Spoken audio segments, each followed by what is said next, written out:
Earlier in 2026, a research group called the Institute of Economic Affairs published a report that quietly caused a very large number of British people to feel shocked about something. The report compared British wealth against every American state, and the United Kingdom ranked last. Every single American state, including Mississippi and Alabama, the two states that Americans themselves consider the poorest in the country, had a higher GDP per capita than the United Kingdom. The IEA paired this finding with a poll of 3,000 British voters, asking where they thought the UK would rank on the same list. The average answer was 7th. The gap between 7th and 51st left many shocked and speechless. As of 2024, the United States has a GDP per capita of approximately $93,000. The United Kingdom sits at approximately $57,000. Switzerland leads the world ranking at $118,000. Singapore is at $99,000. Australia sits at $69,000. Germany at $64,000. The United Kingdom, one of the founding members of the G7 and a country with a long and genuine tradition of economic achievement, sits below all of them. The thing is that it has not always looked like this. In 2007, on a purchasing power parity basis, the United States was approximately 25% richer per head than the United Kingdom. That is a gap, but it is a manageable one. By 2024, that gap had grown to over 40%. The United States did not suddenly become a different kind of country. It continued doing roughly what it had been doing. Britain, by contrast, experienced what economists describe as stagnation, an economy that grew, but slowly, inconsistently, and not fast enough to maintain its relative position against the American comparison. One British participant in a research put it plainly. They said they did not think they had ever seen real economic growth, to know what it actually feels like or looks like. When interviewers took this question to British streets, most people ranked UK somewhere between 7th and 25th. A 19-year-old university student explained that he had been thinking about leaving Britain because he did not see the job prospects or the entrepreneurial environment that he was looking for. The reasons people gave for overestimating British wealth were same. Britain is a G7 country. It has the city of London, one of the world's great financial centers. So when people heard that every American state had now surpassed the United Kingdom on GDP per capita, they were surprised and also curious. They wanted to understand how it had happened. Several people immediately pointed to housing. They said that British wages are consumed by rent and mortgages to a degree that American wages, in most of the country outside New York and San Francisco, are not. This came up repeatedly across different conversations.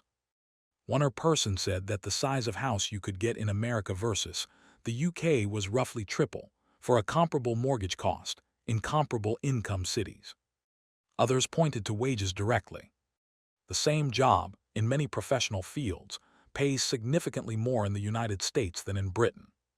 This is partly because American companies compete in a larger, higher productivity market and can afford to pay more.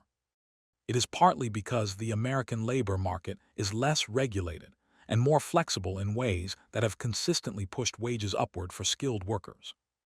And it is partly because the concentration of high-value industries, technology, finance, pharmaceuticals, energy, in the United States has created a wage floor for educated professionals that British equivalents have not been able to match.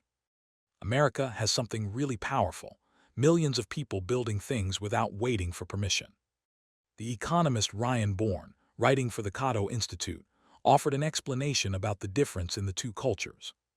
His argument was that Americans unashamedly desire abundance. They want cheap energy, bigger houses, larger capital markets, higher incomes. They tolerate the long hours, the disruption, the income inequality, and the downside risk that come with building an economy oriented around continuous growth and scale. The British version often centers on a Victorian terrace close to a railway station. The American version is a detached house, 2 cars, a 401k pension, and a garage large enough to function as a London flat. Neither aspiration is wrong. They are simply different, and they produce different economies. Americans also produce more per hour of work. An American worker generates approximately 23% more economic output per hour than a British worker doing the same job. This is not simply about working longer. Americans do work more hours, but data says they are also more productive within those hours. The reasons are complex. It is majorly better capital investment, deeper technology adoption, more competition, and an economic culture that rewards output rather than process. The productivity gap is the deepest driver of the wealth gap.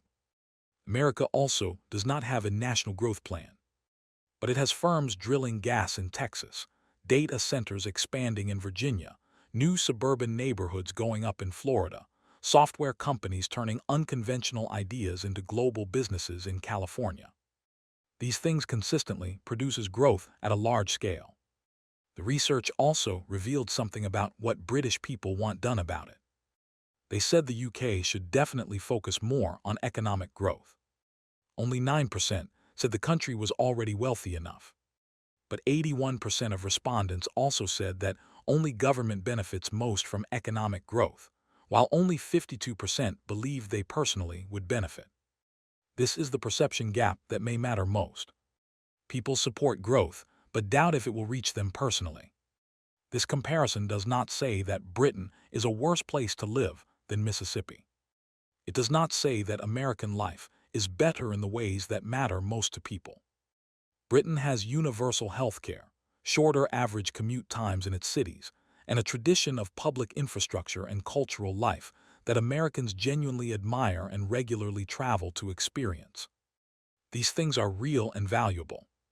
These things do not appear in the GDP per capita number. What the number does say is that British workers earn less than their American counterparts, and that this gap has been widening steadily for nearly 20 years. For a country that once stood near the top of almost every major economic comparison, now needs to do something genuinely different to get back there.